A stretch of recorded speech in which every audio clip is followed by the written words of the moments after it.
everyone, and welcome once again to the vast and ominous comic book vault. I'm Captain Logan. And I'm Dan. Dan, it's time once again for new acquisitions. We have lots of stuff to talk about today, and most of the things we have to talk about are things that Dan and I each read individually, because we have polar opposite tastes. I hate everything Dan reads. Dan hates everything I read. No, that's not true at all. But we just happen to read a lot of different things this week, and because, you know, Dan, comics are interesting in that there are many of them that come out, and they don't they're not cheap enough that you can buy all of them. So sometimes you have to make choices. It's so unfortunate because this week and last week especially, like, I shouldn't have bought as many books as I did last week. I had like 10 books. This week I had like 9. And it's getting to the point where I'm going to have to make selections as to what Marvel Now books that I bought the number ones for I want to keep with, and independent books that I'm trying. It's tough because there's so much good stuff coming out right now. It's a great time to be a comic fan. It really is, yeah. And I'd say it's been the best year in the last few years. Oh yeah, for sure. Especially since I'm such a big Marvel fan, I couldn't be happier. Well, Dan, let's jump right into it with our Marvel stuff, and we're going to start with Guardians of the Galaxy #1 by Brian Michael Bendis. And who's drawing on this book, Dan? Steve McNiven. Dan, did you get the regular cover?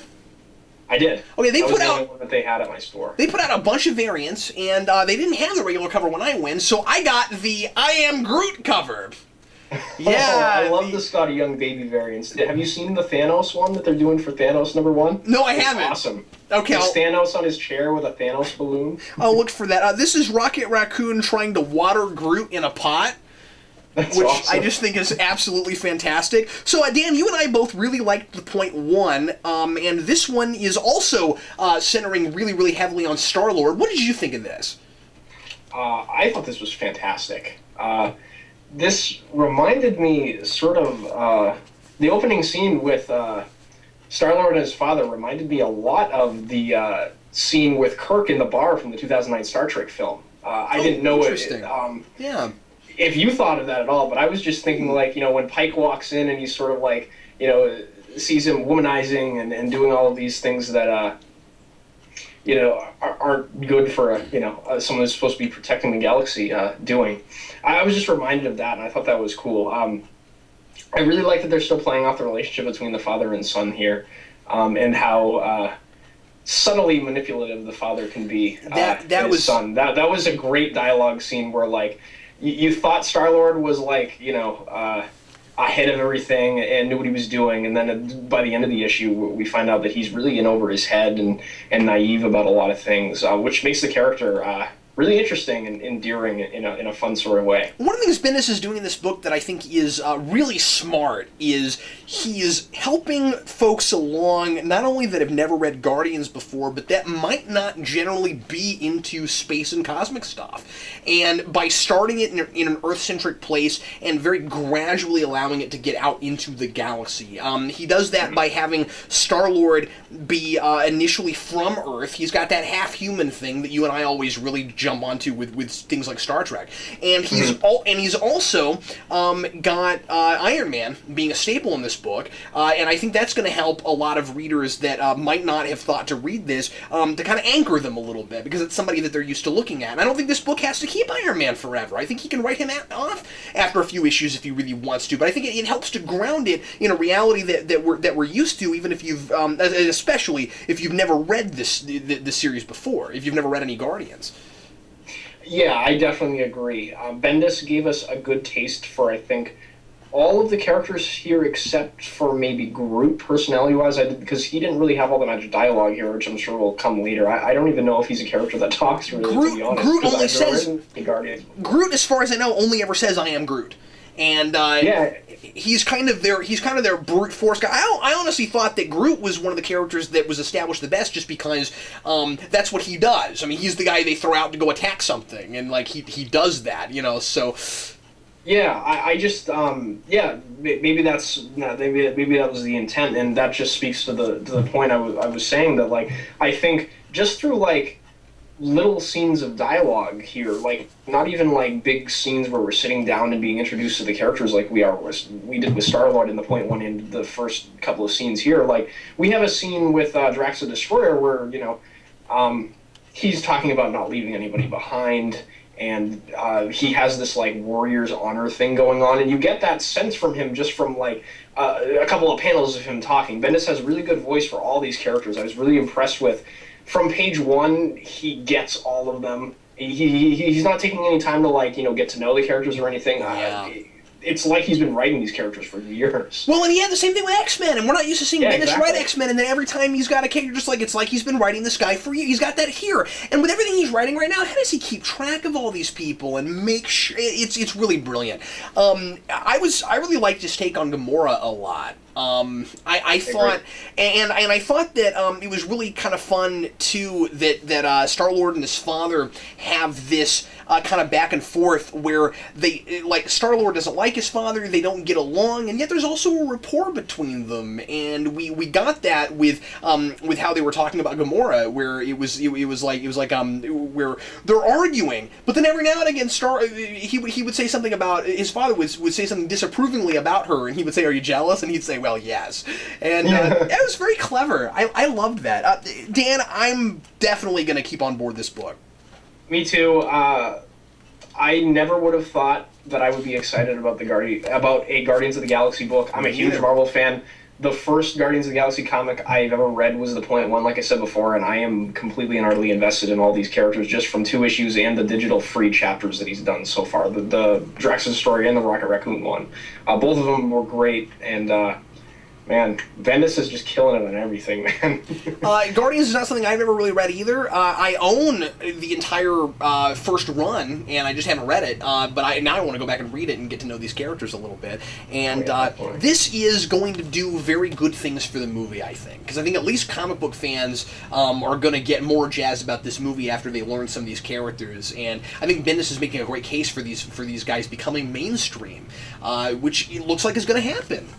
I agree, and it's an important thing to note too. I think when you're talking about this book in its relationship with the movie, Bendis is part of a brain trust of Marvel writers that work on all of the Marvel films, and I heard an interview is very much involved with the Guardians film. So if you like the tone of this, and or even if like you don't know what to think of the movie and you want to get a feel for what it's going to be like, this is definitely the book to go out and seek, because Bendis is working on both of them. So yeah, and I get the sense that the movie's probably not going to lose people right away just because it's the first Marvel movie that's really a big space thing, because this doesn't lose you right away either. No, it doesn't.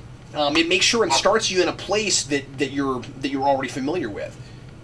Yeah, and in the best Marvel tradition, what they do is they take these goofy out there premises and really the groundedness of it. Even if Bendis didn't choose to put it on Earth, the groundedness of it comes in how real these people are, and Bendis nails that with all of them. I think so. Yeah, I can't say enough good things about this. I think the last thing I'd like to say about this is I think it would be fair to say that this issue doesn't get real far plot-wise, but I think that it sets things up to where I'm very much invested and I care what happens next, and it does have a lot of characters it's got to juggle. And like you said, I appreciate that he's not clunky about having to get to know everybody real hard. I feel like I do know them, but he doesn't have to like force that on me. So even though not a whole lot of plot happens, I do feel like enough happens that it's worth your $3.99, and that he set things up where there is kind of a oh crap factor on that last page that really makes you want to keep reading. That's very much bookends the issues. So even though it doesn't go real far, it's still definitely worth your time.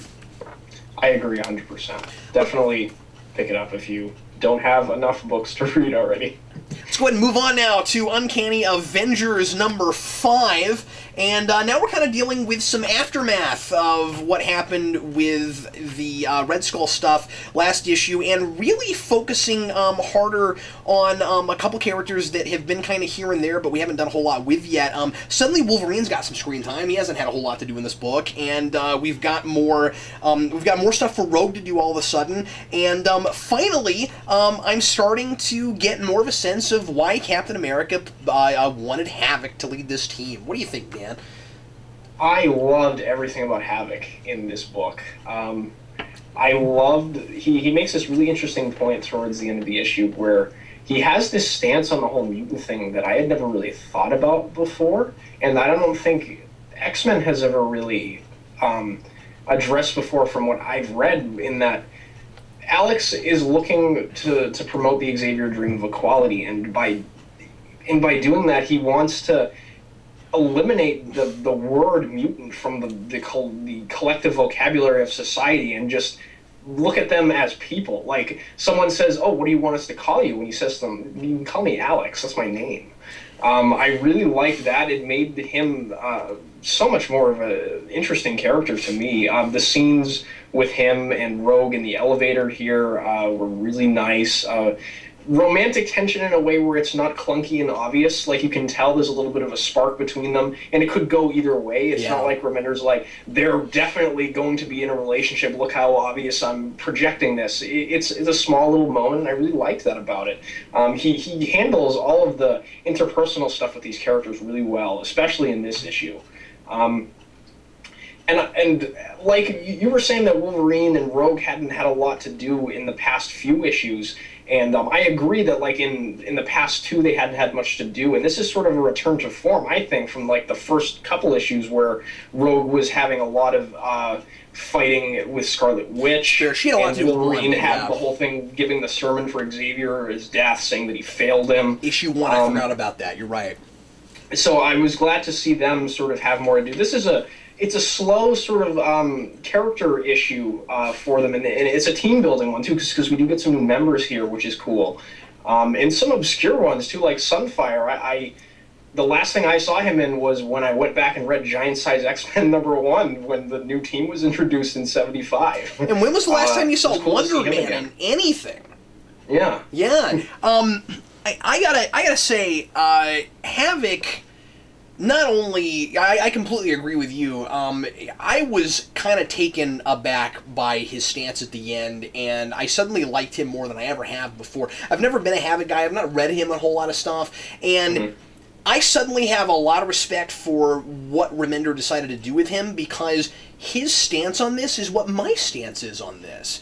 I agree with Havoc 100%. I mean, like I've been waiting for a mutant to say that, because, you and I, when we reviewed AVX, we had a bit of a different stance on Cyclops. And Cyclops' whole take on what had happened with mutants getting wiped out was that it was like genocide. But I didn't really see it that way, because I've never seen mutants as really like another species. Like, they kind of look at them, and so they're looking for, Xavier was looking for equality almost between two species. But I always saw mutants as really no different than like black people and white people. I never really understood that. And so Cyclops' whole stance on mutant kind is only understandable if you agree with him that they are collectively a people that are separated from humans. I never bought it, and suddenly we've got Havoc saying I don't buy it either, and he's Cyclops' brother. So it's a nice parallel. We have this perfect parallel, and now we've got two guys that like, if you look at this situation from two different perspectives, I kind of side with Havoc on this, and it's really kind of neat that finally came out that way, because I'm like, yeah, I've always saw mutants as just another subsect of humanity, not their own thing. And anyway, I was in love with that whole premise. Yeah, I don't know if I would go as far as he did to say, don't call us mutants, but he's making a point, so that whatever, but, like, I don't know. I was really impressed with all that. Yeah, it was effective for the speech he was giving at the very least, I agree. And we had talked a little bit about how I personally thought that the last couple issues had been a bit old school in, like, Remender giving us caption boxes telling us what's going on in the art. And it's not that it was jarringly overwritten, but it was a little bit, and I think this issue remedied that a little bit, in that I didn't feel like he was spoon-feeding things to me. I was really impressed with Coy Pell's art, which, he's the guy who did the art on JMS's Thor on the majority of it, and I love his artwork.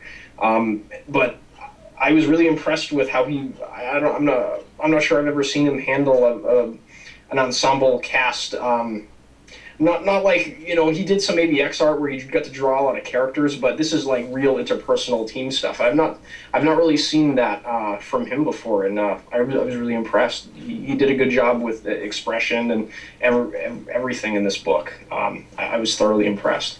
I thought there was some really fun comic book commentary from Remender in this book. A couple of lines in particular. There's one line, and I forget right away who it is, who says that, I think it's Wonder Man, who says that he hopes that they can stop solving so many problems with fighting. And whoever he's talking to says, well, my prediction is there's going to be a lot more fighting. Because it's a comic book. The Wasp I love that. Yeah, is that Wasp? Yeah, it's the X-Men. Expect drama. Well, that was the other line I was going to mention. That's a different line. But yeah, she's like, well, my prediction is there will be more fighting. Yeah, because it's a comic book. That's hilarious. And but yeah, and then they walk into the mansion, and she says it's the X-Men. Expect drama. That's a really good line. Yeah, and how cool is it that we open this issue with a big, seemingly grandiose villain plan going on that's not related to the Red Skull, but is also an X-Men and Avengers villain mashup thing. Yeah, and then good call. Yeah, it's very cool. One of my favorite Avengers villains and one of the most dangerous X-Men villains are sort of coming together here, and you don't really know what's going on. It's really interesting. Like, I didn't know from the first narrations that were happening in this, I didn't know whose head we were in, who was narrating, and then when we find out, it's like, oh my god. Yeah, and I don't want to say necessarily who it is, even though it's right at the beginning, but it's kind of fun that that we're going back and kind of tying this into Apocalypse stuff, and like this is doing a great job of being a perfect blend of X-Men and Avengers. I mean, every time I pop this open, I can't decide if I'm reading an Avengers book or an X-Men book, and I think it's designed that way. Yeah, it's really sticking to its mission statement very well, and I can't say enough good things about this one either. I was impressed with that. I didn't love last issue quite as much, and I thought, well, no, it was really fun, but I like this one a bit more, and I don't know. It's a fantastic mashup, and it's working really well. And like you said, I'm glad they're adding some characters to this team. I want to see Captain America leave this team. I hope within about 5 or 6 issues he just leaves and lets Havoc have the thing, and I really like that. Isn't around, because he's kind of able to hold Havoc's hand right now. But I do love that in this, Havoc kind of has to order him around a little bit. And I loved seeing Havoc try to boss Captain America around. That was really cool. Yeah, and the fact that he has he has it in him to stand up to Captain America in here. Does a lot for me, him being a likable character. He's not, like, apprehensive about standing up to him. When Steve makes a statement about what he wants the team to do, Havoc's like, no, we're going to do it this way. You're right. And Remender has so much legwork to do to make that relationship work and to make us buy this guy leading this team, especially for people like me who aren't really used to reading him as a main character. I mean, I feel like he set himself up for failure, and he's done a great job with it. Oh, yeah, I agree.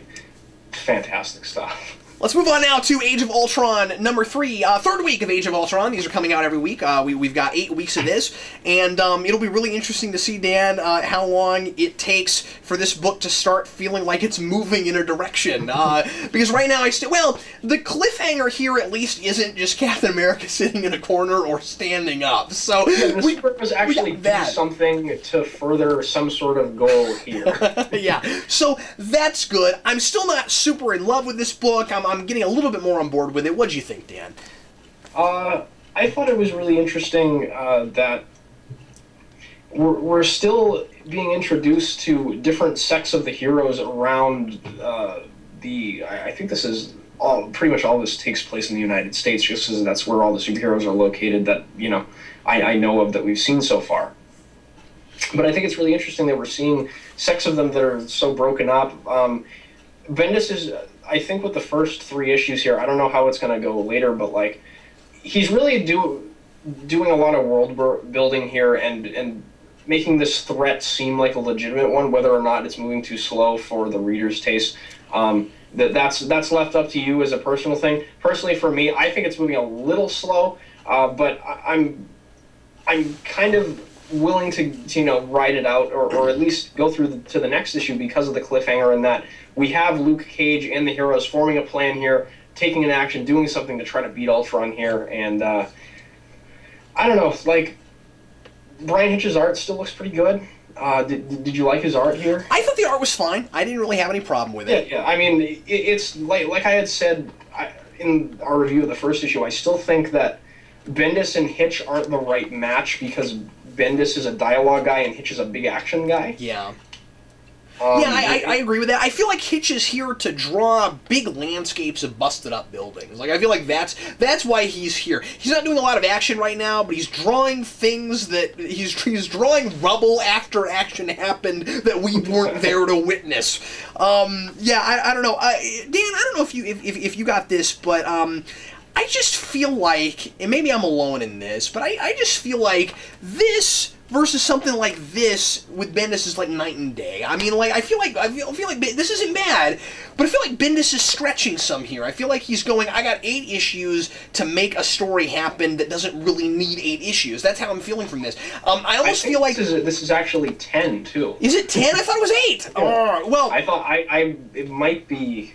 8. I thought it was 10. I kind of hope you're wrong about that, but we'll see. You know what? You are right. No, you are right, because it was announced that Angela was going to be introduced in issue 10 of this, so it must have at least 10 issues. Yeah, she's going to be toward the end of that. That's going to be really interesting to see how they put that in there. But anyway, we might have some giant spoiler already there somehow. You know what I mean? Like if the introduction of Angela is like Swamp Thing in like Brightest Day.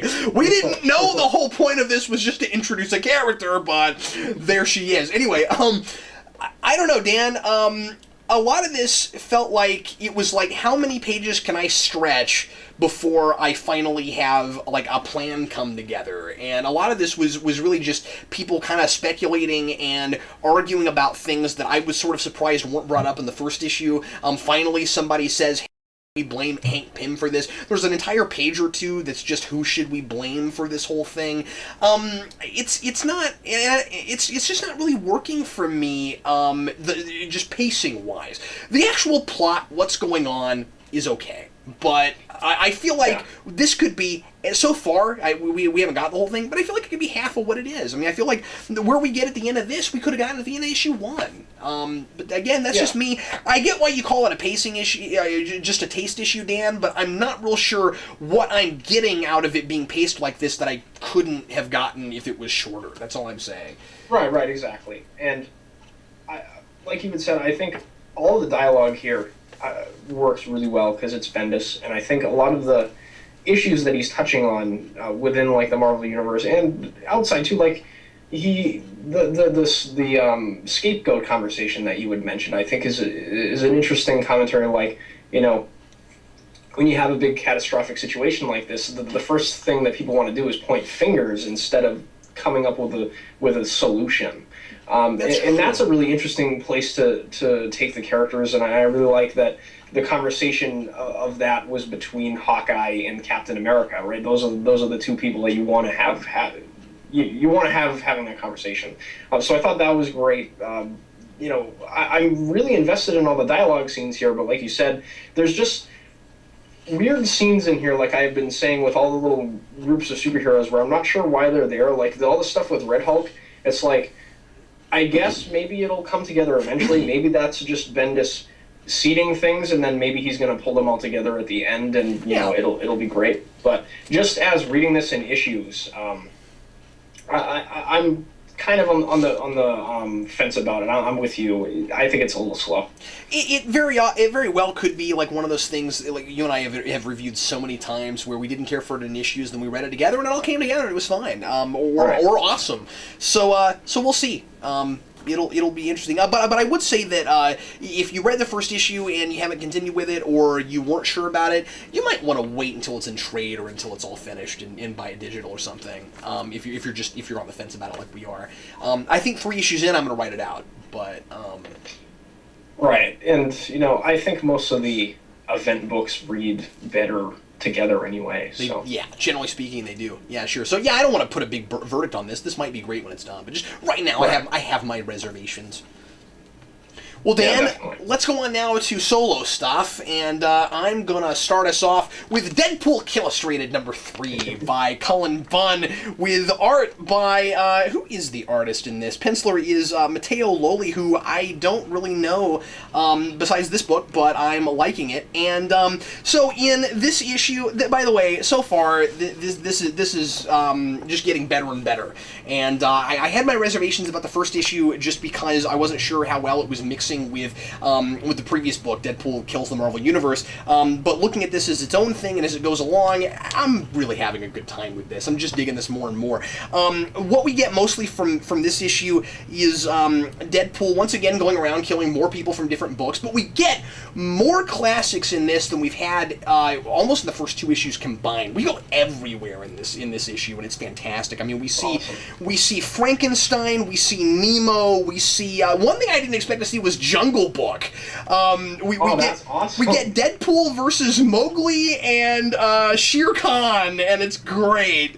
And once again, we get to see more of where characters in the Marvel Universe came from these classics. What archetypes, presumably according to Cullen Bunn, at least in this book. I think it's fun that Bunn gets to kind of decide, who the archetypes are. I'll throw out a couple. I feel like I reviewed all the cool ones. I revealed all the cool ones last time, so I don't want to give them all away. But we got this time we've got Victor Frankenstein spawning off the Jackal, which I really liked. I think that works. That's cool. And one thing I thought was a little obscure that Bunn did, because we know Cullen Bunn loves his obscure characters. He had, with Mowgli, he showed us Kazar. Huh. That's really cool. Kazar and his pet panther, or not panther, but his, I think he has like a saber-toothed tiger or something. Yeah, he does. And he was apparently based on that panther. One thing this book does, or this issue does, that I wasn't expecting, that I thought was a great move on Cullen Bunn's part, is back in Deadpool Kills the Marvel Universe. I may be giving away too much here, but back in, so if you don't want to hear this, skip on to the next timestamp. But back in Deadpool Kills the Marvel Universe, he has in another personality inside his head that's telling him to do all this, and that seems to be aware that he lives in this universe where he's a fictional character, and it's like this other personality in his head knows this and tells him to do things, and is always in red speech bubbles, and you never know who it is or if it's just another thing in his head. Here, Deadpool actually takes that personality out of his brain and puts it into Frankenstein's monster. And Frankenstein's monster follows him around, and he's now split off into those 2 personalities, and it's Deadpool being followed around by Frankenstein's monster. And the other thing that's really cool is that a bunch of these characters from these books figure out what Deadpool is doing, and they figure out that they're all in this idea-verse, and they get the hint rather quickly, which I was kind of surprised by, and it doesn't seem to bother them like it should, which is just sort of funny. I'm not even complaining. It's kind of just amusing. And you get a couple different sects of these characters that manage to combine, and they get together and they go off and they try to hunt Deadpool. And you've got like Sherlock Holmes gets H.G. Wells' time machine, and he gets a bunch of people together, and he goes to all these different periods, and he's following Deadpool throughout time and throughout these different universes, trying to find him so he can stop him from killing people.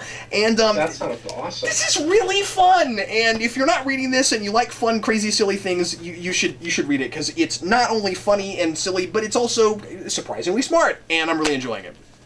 See, that sounds like a Deadpool book I could stomach reading. Most of the time I find him just sort of not really all that funny, and if he's in a book for like more than an issue, I'm kind of like sick of him. But that sounds like a fun enough premise that I'd be able to. That's how I am. These are. It feels like these are what Deadpool's made for. Yeah, exactly. Yeah. Anyway, huge kudos to Cullen Bunn.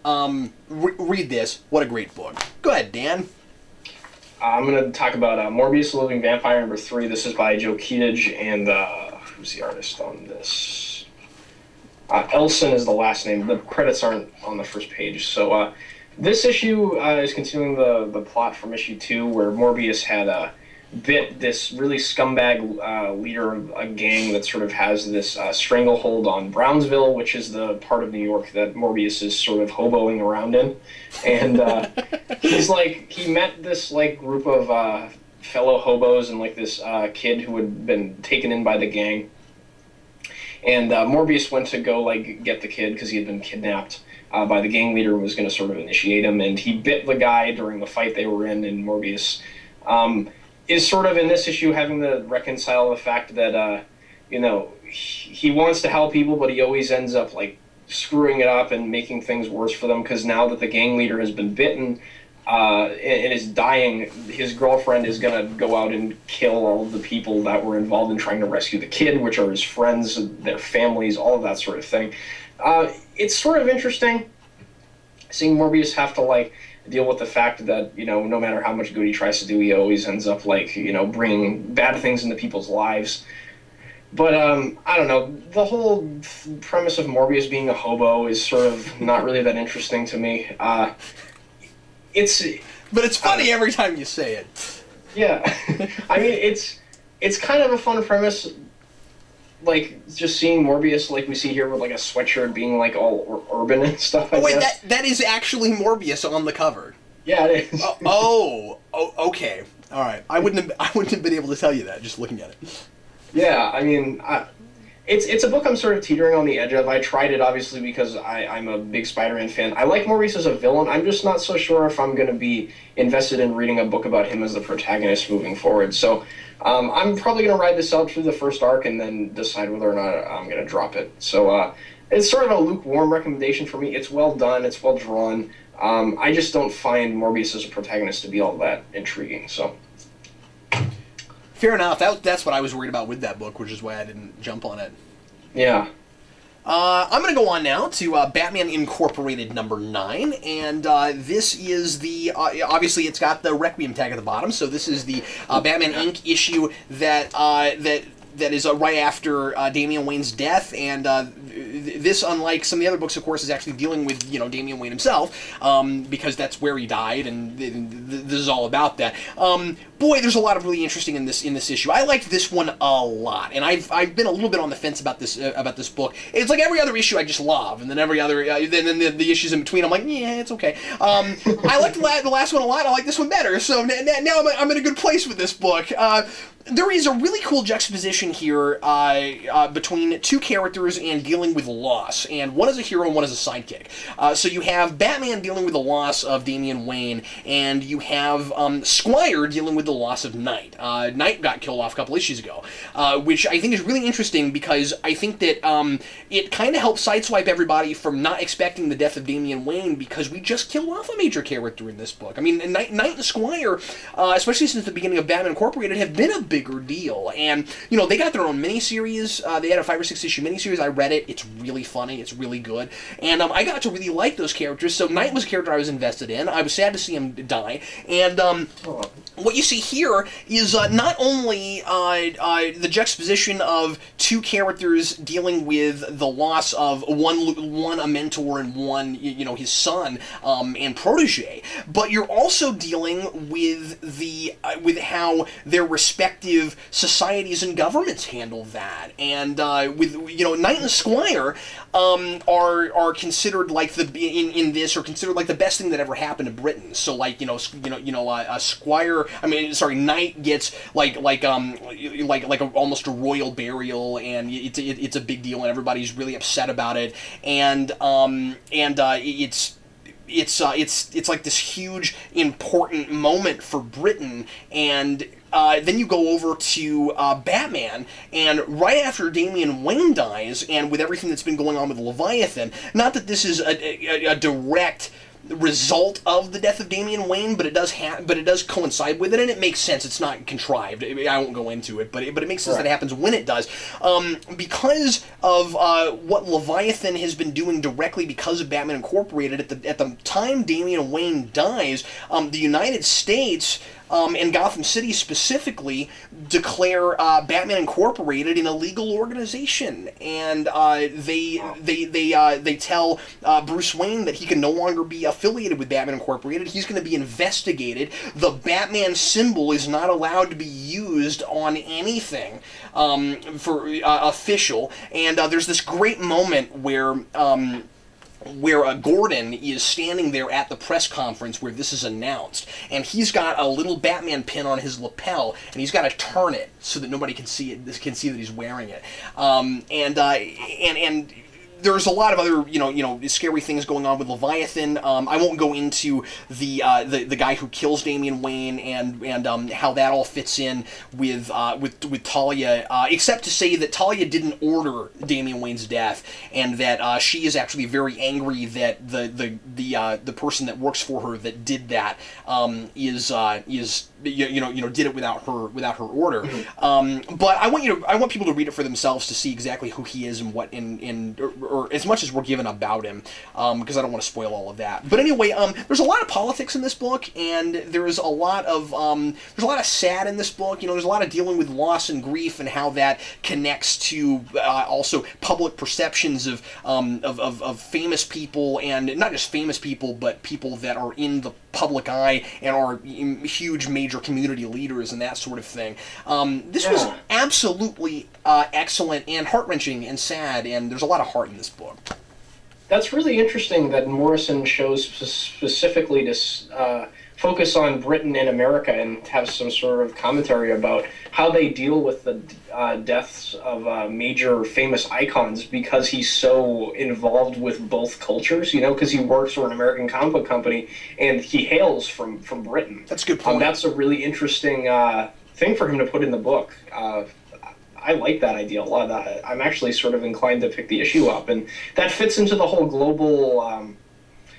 global scale that the book has always had since the beginning. So cool. And that's what it's about. And now Batman Incorporated has to go underground because it's suddenly illegal. And anyway, it's in a really interesting place now. And I don't remember how many more issues Morrison's planning on going with this, but it's suddenly in a place that I'm more invested in than I ever have been. So I like that Bruce Wayne is having to deal with some repercussions of this really radical notion that I felt like at the beginning he got away with a little too easily, and now he's kind of reaping that a little bit. And I agree with you on that. That was one of the problems I had with the first issue of Batman. He sold me a lot more on the premise now that he's taken it to that place. Right. Go ahead, Dan.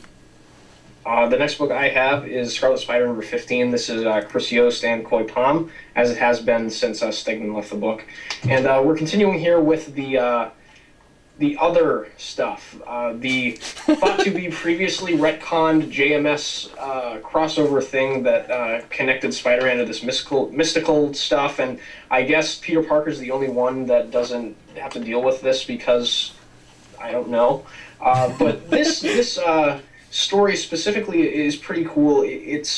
Kane gets completely taken over by the other the other entity, which is like the primal spider thing that is supposedly we don't really know now that it's quasi retconned, but it was supposed to have been the thing that was responsible for giving Peter Parker his powers, and Kane being a clone of him and having spider powers. Obviously he's connected to it as well, that whole Web of Life thing with Madam Web.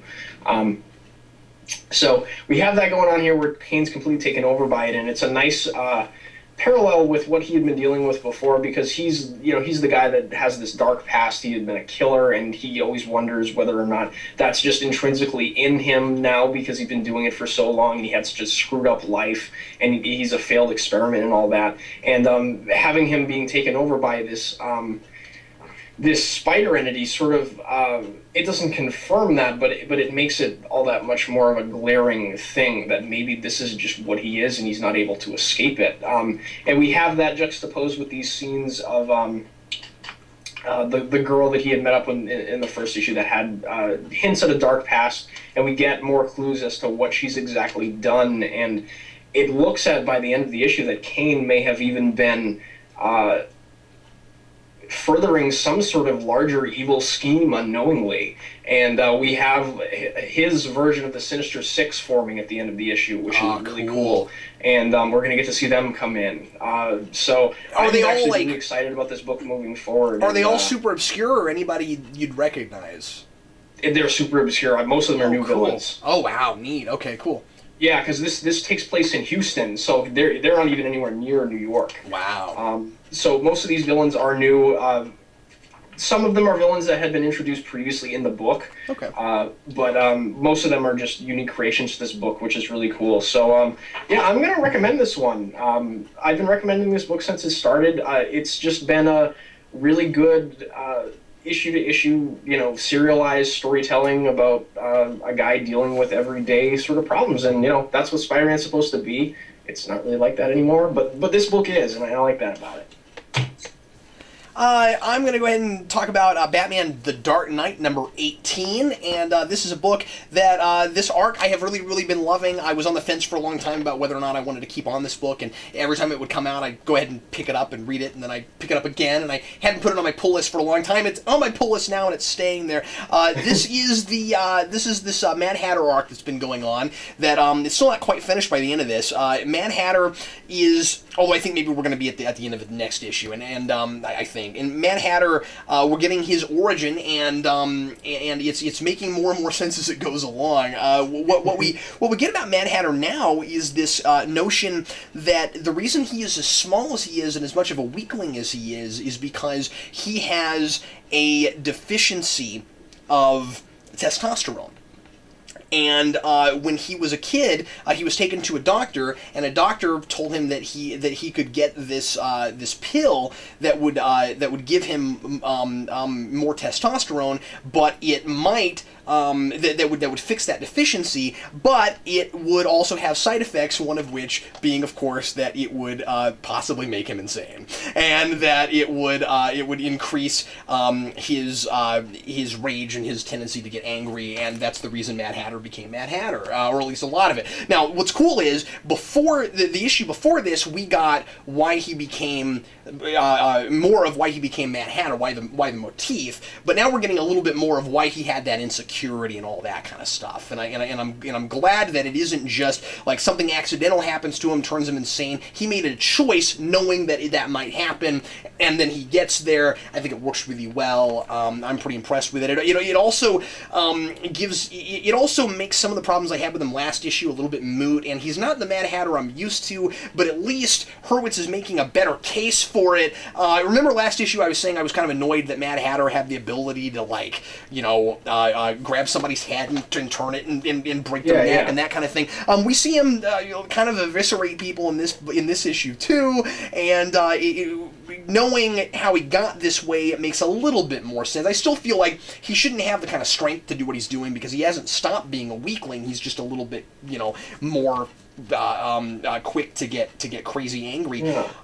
There is this really great parallel between Mad Hatter and Batman here. One of my favorite things that superhero comics can do is to have two paralleling subplots that seem to have nothing to do with each other except for thematically until they get to a certain place and they converge. And we've got that going on here between Batman and Mad Hatter.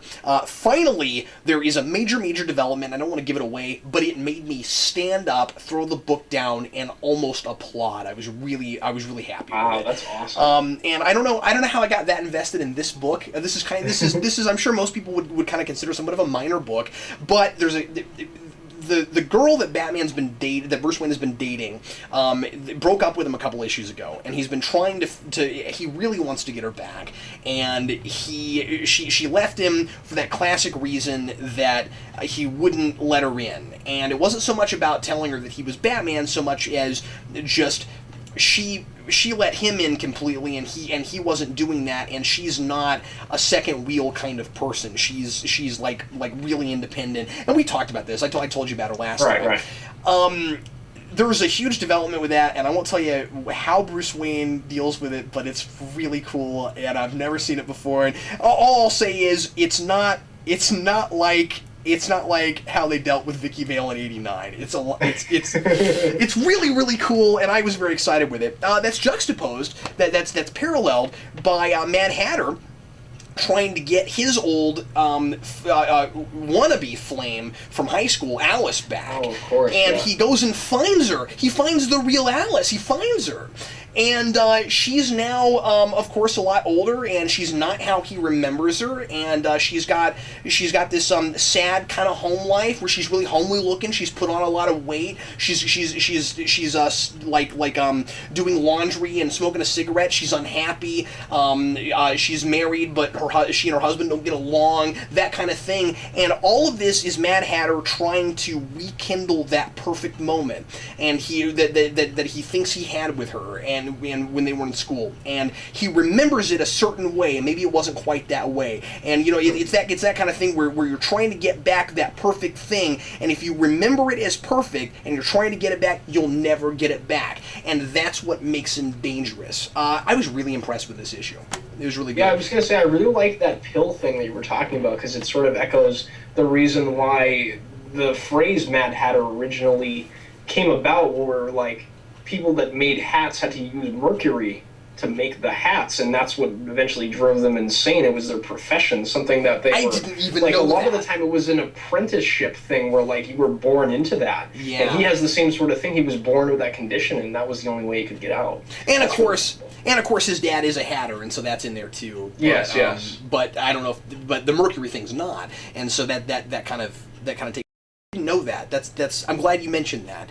But anyway, there's a lot more I could say about this issue that I won't, because I think people should read it. But yeah, this is one that could very easily kind of miss your radar, and it missed mine for a long time. And I'm glad I'm reading it now. Greg Hurwitz did that great Penguin mini last year that I was just ranting and raving about. He's doing the same kind of great stuff here, and I said back then he needs his own Bat book. He's got his own Bat book. People should be reading it. It's fantastic. Yeah, that Penguin mini is fantastic. That's a book that I'd be inclined to check out in trade if I ever got the chance, because it sounds great. The next book I have is Wolverine the X-Men, number 27. This was by Jason Aaron and Ramon Perez. And this arc started out really slow for me. I didn't really get what Aaron was doing with this. But I think what this issue especially highlights is that Aaron's trying to make a case for Wolverine being the teacher of this school, because Kitty Pryde and all the other staff members had been handling the children for most of the book, because Wolverine sort of, that's not who he is. He likes children and he wants to protect them, but he doesn't really know how to connect and teach with them, because he's like an assassin. Yeah. And we have him in the Savage Land here with these kids, and Dog has taken out Wolverine. He's not that he's like dead or knocked out or anything. He's separated him from the children. He's saying he's going to be a better teacher to these kids than his brother was, to sort of prove that he's better than his brother, despite all the things his dad would beat him and tell him back in Wolverine Origin, that he was insignificant, all that sort of thing. And we have the scenes of Dog sort of making the kids have fun. He gives them all shotguns, and they're shooting dinosaurs, and they think it's like the coolest thing ever. And the only thing is, when push comes to shove, when they get into some real danger here, Dog doesn't really know what to do, and it's juxtaposed with these scenes of the kids having meaningful conversations with Wolverine about how to approach life. And just from, like, for example, there's this one scene with Kid Apocalypse in here where they're sort of talking about their past and who they were born to be, defining their future, and Wolverine's talking about how he was born into this life and he didn't really let that define him, and he became a good guy despite all of the opposition to that previously in his life. Like, Wolverine easily could have been a villain if he wasn't as strong-willed as he was. Sure. And that stuff was all really interesting, in that we have Wolverine not... He's not like the best teacher of children, but he's very good at relating to some of the things that they're going through at the points in their life, especially these students specifically. And I really like what he's doing with them here. He's making a real case for Wolverine being the leader of this school and having his own team and it being its own unique thing. And that's something that this book has always had a problem with from the get-go. A lot of people sort of mentioned, and it's good that he's addressing it here finally. So I really would recommend this issue specifically, and the arc as a whole, it's been pretty good so far.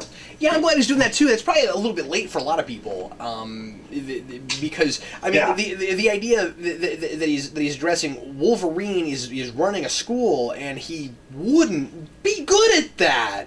I mean, they make jokes about it throughout the whole book. Like, that's sort of a running gag. But that now needs to he's be, like sort of taking it seriously. See, I feel like that, and I read some of the early stuff and I thought it was really good too. I always wondered why that wasn't more the crux of the drama of that book, and I'm glad that he's finally getting there. Yeah, I agree. I'm going to go on to Superman, number 18. What's funny about 52 is that almost everything's always at the same number. So I have a book coming up that's the same number. You got so many books. I mean, not that all 52 were the 52 titles they started with, but you've got so many books that if they were a major title that they started with, we're at 18 or 19 right now. Superman number 18. This is Scott Lobdell, and who is the artist on this? It's not on the first page. It's Cooter. I don't know Cooter's first name, but I like this art. Okay, it's pretty dynamic action, and the characters are decently expressive. I think it's pretty good. What we've got going on here is more politics, kind of like we have with Batman Incorporated. Here we've got the U.S. government going after Superman for not letting them into the Fortress of Solitude to catalog what he's got in there, and I think that's just hilarious. But it's Lobdell does a great job of making it a dramatic thing, kind of a scary thing for Superman, and this is a younger, still somewhat played up as a little bit wet behind the ears kind of Superman. He's still not quite the Superman we're used to, in that because he's not been around forever and and people have treated him differently than people treated him in previous continuities, it being somewhat of a more realistic, people don't trust Superman because he's got all these superpowers, and also we've now been burned by a couple of Kryptonians with the same power set. I think that's an important thing to keep in mind, that it's maybe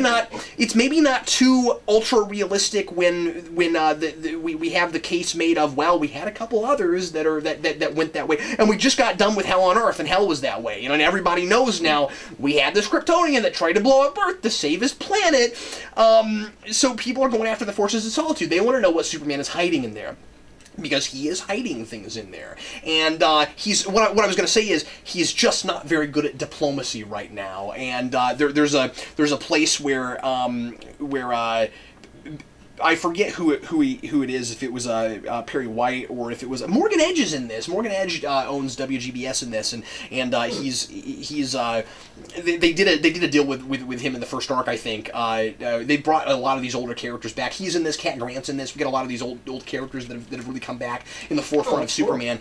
And anyway, somebody says Superman, that guy is just not good at diplomacy, and he has this part where somebody says, somebody at the Senate says that he needs to let them go in and take out anything that they think is a threat to the world or to the United States, and he says that will never happen. And somebody's like, he's terrible at diplomacy. And my favorite, the matter is not open for discussion. My word is going to have to do because that's all I'm offering. Superman, that's not going to work out, pal. It's just you're not going to. That's really interesting because traditionally Superman, we saw it, especially in the Christopher Reeve films, where he goes out and makes addresses to the public, he's a political figure. It's interesting to see Superman completely out of that position. And it works when everybody loves you. I mean, the question is Superman being written out of character now, or is this what his character would be like if there was so much opposition to him? Because we're not used to seeing this much opposition to Superman. And I think it's working on that level. I still feel like he's a little bit more brash than I would like to see him, but it doesn't change what his core values are. He's just reacting in a weird way because he doesn't know what to do with it, and that makes him maybe a little bit more relatable to some people. I was always fine with more of the traditional Superman, but this is working okay, but only when it's written right. You got a lot of people that know how to write this. I think Lobdell's writing a pretty good Superman here, and I like his voice for him. And there's a little bit of slow going here. There's a lot of setup for stuff. There's some stuff with Orion and the High Father in this that's setting some things up. I'm not sure exactly where that's going. At the end, they're talking to a wall. I don't really know exactly what's going on. They've been setting up New God stuff in a lot of the DC books. I know Wonder Woman, the Justice League of America book, Superman now. It looks like that. In the Darkseid being the main villain of the first Justice League arc, it looks like maybe they're going to have something to do with that Trinity War, the whole New Gods. That's precisely what I was going to say. Yeah, and there's a big long section that I wasn't real sure about, where Kent Grant is trying to get Clark to start a website with her, and it just kind of goes on and on. But anyway, overall, I definitely would recommend this one. I think it's pretty good. I don't think it's going to be everybody's cup of tea, but I think I might stay on this for at least a couple of issues. I was writing on this because I liked the Hell on Earth arc, and I wanted to see if it would stay good after that. And so far, this is fine. Not brilliant, but good. Yeah, and good Superman has been. I mean, Action Comics is a taste issue for me and you. I think it is a taste issue. I dropped it finally, and I know Morrison's last issue was last week, and I should probably go back and read the last 3 because I think that's all I didn't buy was the last 3. But yeah, it lost me. It's not bad. It lost me. Yeah, exactly. And it's good to see Superman sort of on his feet again, because that book at the beginning of the 52 wasn't stable at all with the creative team or with the content, I think. So. Right, I didn't think so either. My next one is Aquaman, number 18. And like the other DC books we have been discussing, this is more politics. Oh, there's a theme going on here. Yeah, and this one is... like I had said in my review of number 17, we had set up the traditional Silver Age status quo, where Aquaman is the king of Atlantis. And this is sort of dealing with showing how much more complicated the situation becomes after that, because it's the traditional status quo where he's sitting on the throne, and that's pretty much where it ends. Johns takes a more realistic approach to it, where he's thinking like, these people had their king forcibly taken out of the throne. He's up on the surface world now, in capture, ready to be executed. They're not going to react to this new guy, or this guy that had been on the throne before, who had abandoned them. They're not going to deal with that in the most positive way. It's a lot of political intrigue, machinations within the Arthur's advisors, his guards, his personal guard, and things like that. It's really interesting stuff, and it's also continuing the stuff that we had in 17, where instead of Aquaman being torn between the surface world and Atlantis, it's those two worlds sort of at each other's throats, and it's almost... looks like it's going to become like a Cold War thing between them, of proxy wars and them going brinksmanship between each other, where like they'll push each other to the brink of war to prevent each other, and they don't really understand each other, because the Atlanteans, from their view, it's like they've been throwing all of their garbage onto our land since since the beginning of time. They don't really give us the time of day. They're not willing to understand us. And then from the surface world, it's like, these people that we didn't know existed just came up and sunk one of our cities. How can we trust them? So Arthur's sort of trying to be the diplomat between the two of them, and it's not working out too well. And all of that is extremely interesting. Heavy is the head that wears the crown. I really recommend this one. It's really great stuff. If you are at all a fan of, like, the weight of kingship and what that does to a man and all that sort of thing, I definitely recommend this one. It's fantastic stuff. I've been wanting to jump back onto Aquaman after you were talking about that last arc. I almost bought that this week just because all that seemed really interesting, and I just had so much stuff I didn't pick it up. I really want to get back onto that. Maybe I'll go back to it and trade at some point. But I really like that at the beginning of that book, you had all these jokes humans were making about Aquaman, and nobody took him seriously, and all of a sudden he's a world leader, and they exactly. have to deal with now it. Everybody's almost scared of him, because the perception of him on the surface world too is like, the only thing they know about what went down is that they saw Aquaman fighting the former king of Atlantis, and then the city sank. So in their eyes, this is the guy that's responsible for that stuff in some part. So everybody sort of looks at him as this scary king dictator guy, and with this army with all this advanced weaponry under the sea that they can't really do anything about. So, yeah, it's fantastic stuff. The last thing I've got today is Superman Family Adventures number 11, the penultimate issue of Superman Family Adventures. Sadly, this one is ending. But I like that it's going to get a big epic last issue. It looks like this is oddly not as funny as some of the previous ones, just because it's so plotty, which I never thought I would say about this book, but it's trying to wrap up. There's a lot of plot stuff going on here, and it seems like it's goofy, but it's plotty, and what Baltazar is really doing with this is trying to get as many members of the Superman family as he can together as a team, wearing capes and flying. That's his whole mantra, including Ma Kent. And there's this great Ma Kent has like all these Superman t-shirts up in her closet, and she likes to wear them. And she goes to Metropolis and she beats up supervillains. And what she does is, she's this intimidating old lady that will slap a supervillain and scare him, and he'll run off and sit on a sidewalk and cry like a little kid, and he won't fight anymore. And he does this. She does this. This is so goofy. To Doomsday. That's awesome. This opens up, and we get Doomsday in Superman Family Adventures. That's awesome. He just comes down out of space and crash lands, and he's suddenly fighting people. And like everybody else in this book, he speaks in complete sentences. He has a great command of language, and it's really funny. I guess now that I'm talking about this, it is funnier than I remembered it. But like I said, there's kind of a lot of plot here. We've got a big plot going on with Brainiac, and he's talking about his old kind of uneasy alliance with Lex Luthor, and then at the end of this, Lex kind of comes back, and he's got another thing he's about to do for the last issue. But yeah, it's really funny, and I would say it's not a bad issue to read by itself necessarily, but it definitely is stopped being a real episodic, and it definitely has kind of an ongoing storyline going on. But I don't know. There's this great panel where Doomsday is holding like, I forget who he's holding, like somebody, like Superman in one arm, somebody else in the other arm, and then he's got like Crypto the Super Dog under one foot, and the Super Cat under his other foot, and it's just like it's really funny.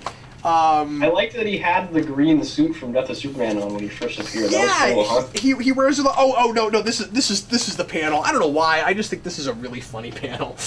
That's awesome. But anyway, yeah. So that's Superman Family Adventures. I wish this wasn't getting canceled. I'm gonna be interested to see where Baltazar goes, because I know he's gonna get a regular book or something, and that'll be interesting. But they do have a lot of kids books that are starting digital first. And I'm sure they'll all be collected in print later. They're finally going to start printing a Little Gotham, which started all the way back in October. They're finally going to start printing it. The 60s Batman book is going to be digital first when it starts in the summer. I'm sure it's going to be months before we get it in print. I don't mind digital first, but I really wish that it would go in print faster, because if it's something like 60s Batman, I'm going to want to buy it in print, you know what I mean? But I'm also going to want to review it when it comes out, so. Right. They're trying to hit us twice, Dan. And they might just succeed with that one with me, but we'll see. It's unfortunate with the digital first stuff too, especially with how DC does it. Like, we had talked about this with the Batman Beyond book, where like sometimes because of that format, they're not able to get the page count that they would usually get in a regular issue, and it's just like little snippets of stories that you would normally get in a single issue. I dropped, and I hate this, because I love everybody working on that book, I dropped Batman Beyond because of that, and I will eventually probably buy it all when it's finished. But when I got to where when I bought those, I wouldn't read them. I would wait, because you only got, I mean, there were, it was a good page count, but there were 3 separate stories going on, so you only got about 8-12 pages of story for each of them. And you couldn't keep up with it month to month. I don't like that. That's rough, so.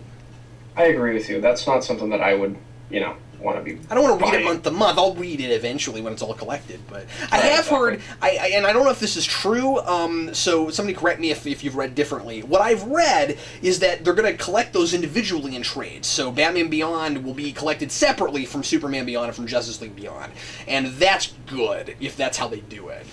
Yeah, that's great because I had planned on maybe checking out some of the Batman Beyond stuff, maybe even Superman Beyond in trade, sometime down the line. So that's good to hear that I'm not going to have to buy a trade with, the Justice League stuff that I'm not really all that interested in. Yeah, hopefully not. So the last book that I have is Green Hornet #1. This is the new ongoing series from Dynamite by Mark Waid and Daniel Indro, and let's just take a moment to gaze at the awesome Alex Ross cover for this. It is very cool. That's cool. I really like it. And this, the reason I picked this up was Mark Waid, and I really did love Kevin Smith's run on Green Hornet. Not that I'm a big fan of the character or anything, and this is actually the original Green Hornet from like the TV show and the radio show and all of those things. The original Britt Reed, not Britt Reed Jr. that was in the Kevin Smith run. So I figured I'd give this a try because Mark Waid's killing out on pretty much everything he's doing, and I wanted to try some non-Marvel and DC stuff. So this book I actually really, really enjoyed. This was probably my favorite thing I bought this week, to be honest. It opens with this really cool scene where we have Britt Reed talking about how because he's a newspaper publisher, how the press used to have all this immense power and how seriously he used to take it, and now in today's world that's sort of vanishing.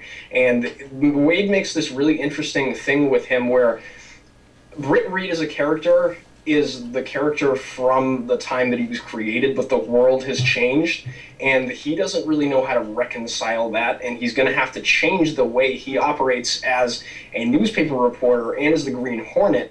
But in the process, it looks like he might have to sacrifice his integrity and his ethics and his morals to deal with the upscale levels of corruption in government, not just at the national level, but like city level governments and things like that.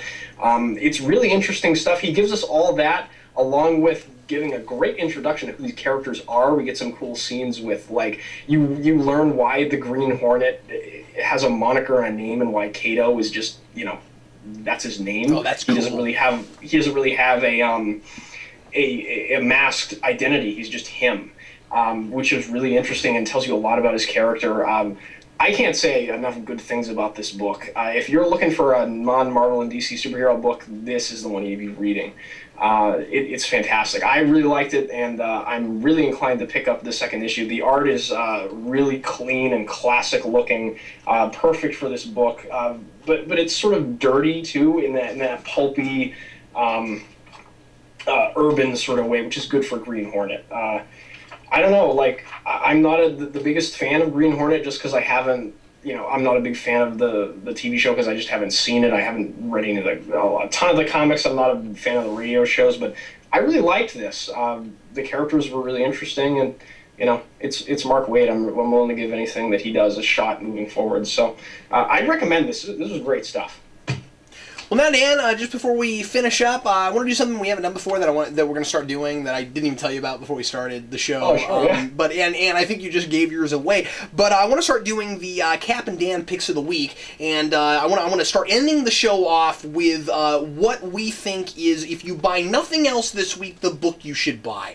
What is the issue over everything else that we think, just personally, that we enjoyed the most, that we think if you buy nothing else this week, that's the book you should buy. Are you going to go with Green Hornet or something else? Yeah, I'm going to go with Green Hornet. Green Hornet is my pick. Highly recommend this one. Because I had such a weird reaction, I don't usually stand up and throw a book on the ground in excitement. I'm going to have to say Dark Knight number 18. That's my pick for this week. And everybody, thanks very much for watching the Comic Vault. Really hope you enjoyed it. And if you ever want to send us anything to review on the Vault, you can always send that to our P.O. Box. That's Geekvolution, P.O. Box 14183, Lenexa, Kansas 66285. And thanks as always for watching. Really hope you enjoyed it. I'm Captain Logan. And I'm Dan. And we'll see you next time.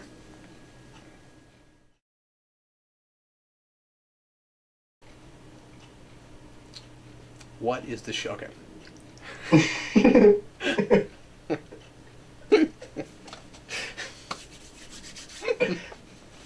Gotta this go is a great start. I gotta go through my directory. Processing.